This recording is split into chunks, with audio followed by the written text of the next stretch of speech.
they had asked me to introduce you, and I said, well, of course, he don't need any introduction, but I'm honored to do so. And what you don't know, you really thought this crowd was here for you, but we fed them Kentucky Fried Chicken before you got here. Whatever it takes. Yeah. But we certainly appreciate everything you do for Tennesseans across the state, and not forgetting the little people like Lenoir City.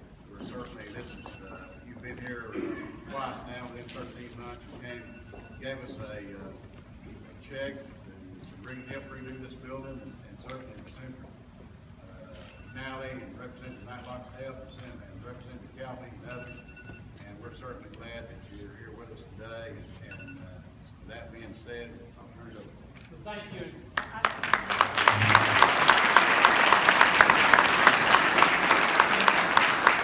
Thanks everybody for coming out today. I'm going to ask everybody speaking today to use your outside voices. We don't have the mic system would have to pass around. It gets a little awkward. So if you're speaking, just talk really loud. And welcome, and thank you all for coming and joining us. Let me tell you what we're here to talk about today. We're here to talk about Tennessee's infrastructure network, how we fund that, and what the challenges are facing that. What we're not here to talk about today is a specific solution to that, a specific proposal. I've seen a lot of things in the newspaper about people who are for something or against something that Haslam's proposing. Well, I want to be real clear, nothing has been proposed yet. We are here to learn and to listen and to try to make sure we understand the situation, to hear from some local elected folks as well. And then after that, we'll decide what the best path that we think to go forward is. So I look forward to having that discussion. Let me maybe just summarize what the challenge is. If a truck's driving down I-75, 20 years ago, that truck got about 4 miles per gallon. Today, that same truck gets about 7 or 8 miles a gallon. Okay, so literally, the trucking company or that driver's paying about 60% less to drive on our roads than he or she did 20 years ago. In the meantime, the cost to maintain that road in the way that we want it to has gone up about 3 times. It's gone from about $33,000 per mile to about $100,000 per mile. So we're collecting about 60% less in tax for something that's costing us 3 times as much. We can work really hard to manage the money in the best way we can, and we've done that. Commissioner Schroer will talk in a minute about how we've done that. But nobody can make magic happen forever. You can't have something where your revenue is going down 60% and the cost is going up 3 times and have it still work long term. So that's what we're here to talk about is what's the situation, how big is the issue, and what are the possible solutions that we might have to it. With that, I'm going to ask everybody that's around the table if you would just introduce yourself and maybe talk about what capacity you're here today in. Some of you wear multiple hats, but maybe you can just talk about the one that you're wearing here today, and I'll start with Commissioner Schroer. I'm John Schroer. I'm the Commissioner of Transportation. I'm glad to be back. I'm Randy McNally, 5th Senatorial District, Jimmy Matlock's driver and bodyguard.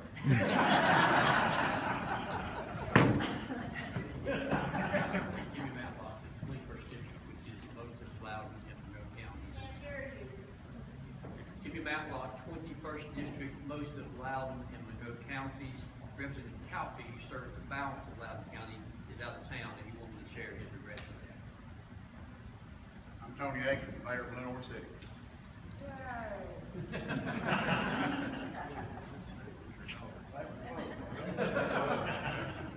Jim Wilburn, City Administrator for the city, Lenoir City.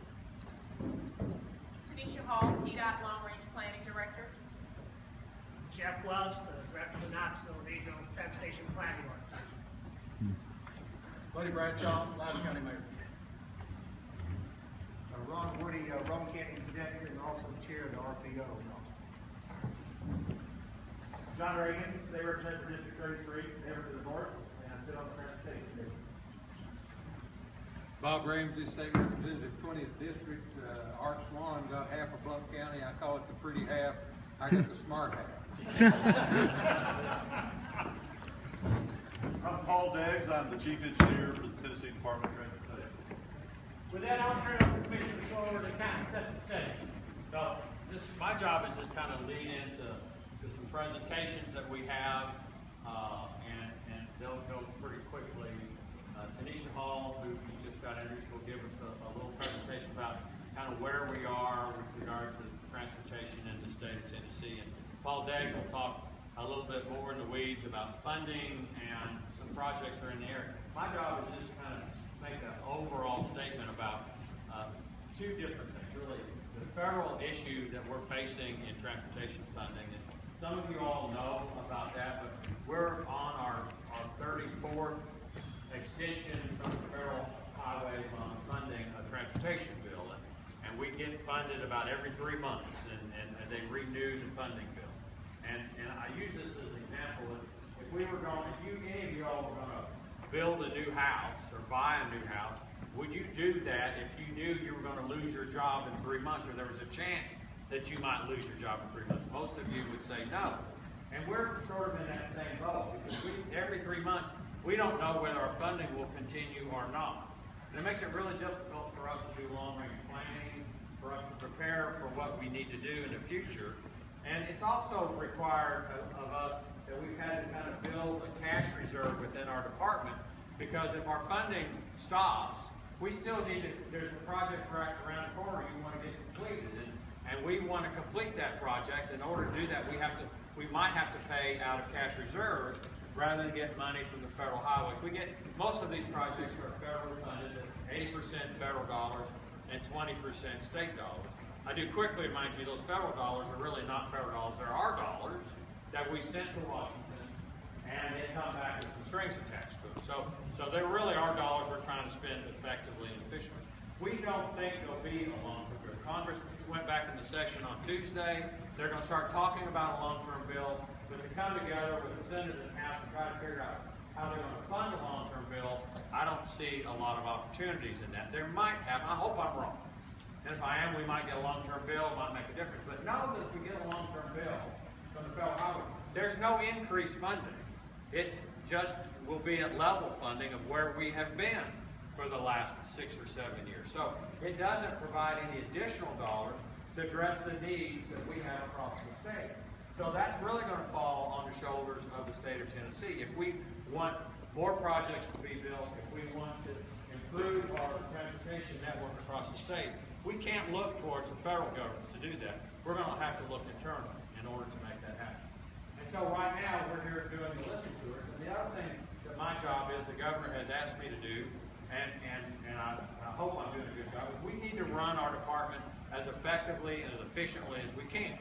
And I think we're doing a good job. That Paul will give you some statistics on that. But real quickly, the thing that kind of maybe says it really easily is that we spend the third least of any state per capita and any state per vehicle miles traveled on our highways. The third least. But we are consistently ranked the third best across the country. Many of you will know that if you cross another state line, you know you crossed the state line. Not by the big sign that says welcome to our state, because you can hear the thumps of the highways. And we're proud of it. But we don't want to